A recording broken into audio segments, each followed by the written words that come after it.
Good morning, Kansas City, and welcome to the Reform Time Show, your news and information service from the alternative political side, with Ray Cherry and Don Bly. And I'm told we have to put this in, that all opinions are our own and not necessarily those of either the local or national Reform Party or of this particular radio station. We have a great show today on marriage, heterosexual versus homosexual marriage today. And Ray is going to let us know a little bit about what he's doing with building up a third party to give you more choices at the polls on the Missouri side, and also to help encourage existing candidates to serve their constituents better. So, really briefly, let me tell you what's going on in Kansas. On May the 8th, we have a state convention for the Reform Party. And the location is to be announced, but it should be Topeka, and I'll let you know. Also, anyone who's interested in running for Kansas office that I haven't talked to yet, do please give me a call at 913-888-9541. That's 913-888-9541 for those who are interested in running on the Reform ticket on the Kansas side. Ray? We've got until March the 30th for anybody interested in the committee slot. It's next Tuesday at 5 o'clock at the Jackson County Courthouse, second floor. That's the county clerk's office there, and it's not just the Reform Party. It's anybody that's interested in becoming or running for the committee slot in Jackson County. This thing has been going on for about a month now, the filing for office and committee person, so we encourage anybody that's interested. This is your opportunity to get down there and do that. It's $25. Bring proof of residency. You have to be a resident of the county for 1 year. You pay your money, get a receipt, and they would like to have your voter registration card. Well, that would be proof of voting. That's it cuts a lot of corners and helps them down at the courthouse to expedite that. And it's for the August primary. You're signing up to become a candidate for a county Reform Party committee person or whatever party you want to, and the primary is I think the first week of August.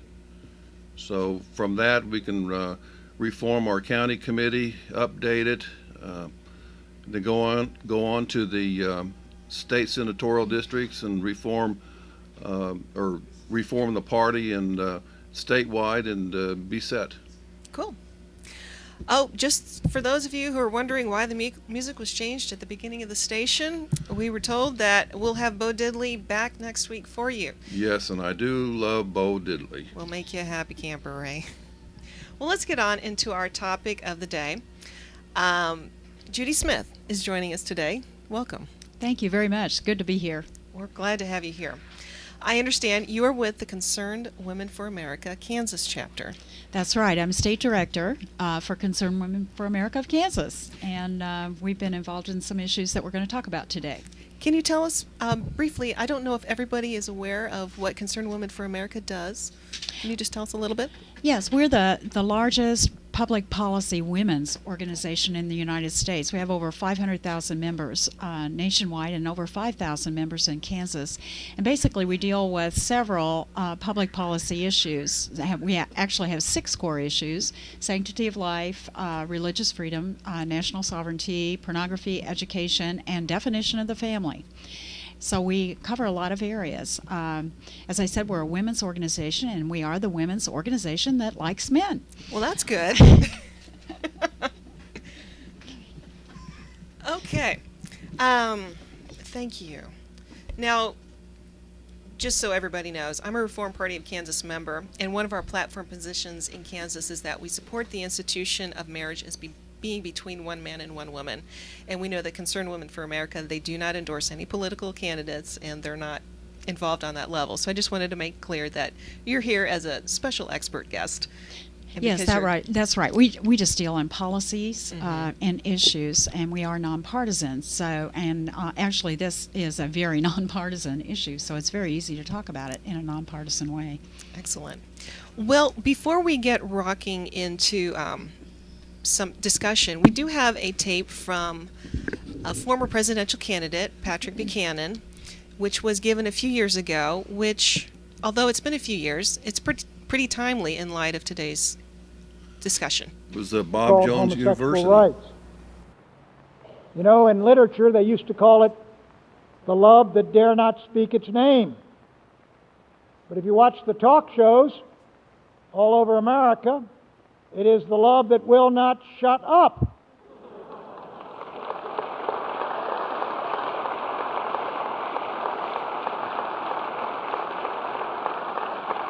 Could you imagine?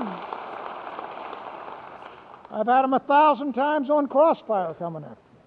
But can you imagine, back in the 1960s, a First Lady of the United States, has happened this June, marching up Fifth Avenue to celebrate a lifestyle, homosexual lifestyle, that has always been associated with social decadence and national decline, and today is associated as the prime means by which the AIDS virus, that terrible dread disease, is spread. First Lady marching up the street in celebration of that. And the Boy Scouts, could you imagine a time when the Boy Scouts of America would be under attack because they do not allow homosexual scoutmasters to take Cub Scouts and Boy Scouts on weekend trips? The Boy Scouts are under attack, and only one vote in the Supreme Court prevented them from losing their tax exemption and being forced to change their policy. In the state of Vermont, homosexual unions have been elevated to the same level as marriage, civil unions. And Republicans voted for that. Republicans voted for that. I am happy to say that last Tuesday, in the Republican primary, 5 Republicans who voted to make gay unions civil unions with full rights of married couples were thrown out of the state legislature by the people of Vermont.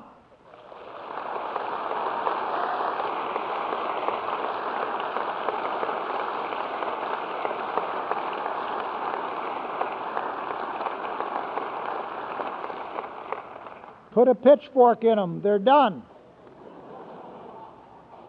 Okay. Now, how do we deal? And that was Pat Buchanan, 4 years ago, a Reform Party presidential candidate, speaking on a subject which we're going to be talking about today. So let's just kind of set the stage for anyone who happens to have been in a coma for about 4 months. For about the past 5,000 years, just about every flourishing society on earth has sanctioned that marriage was a good thing for its society, that it should be between one man and one woman, and in general they provided legal protection for married couples. Fast forward to last year, and Judy, just pop in anytime when you want here, the Massachusetts Supreme Court decided that homosexual marriage was constitutional in that state and ordered the legislature to correct Massachusetts law accordingly. Which is really, right there, that's a travesty, because that is upsetting the balance of power. The legislative branch of the states and the federal government should have the most power. The judicial branch is to interpret law, not to make law. And in Massachusetts, it's the opinion of some that they actually made law and are forcing the legislature to a subservient position in the government. Which they're currently working on in this session right now.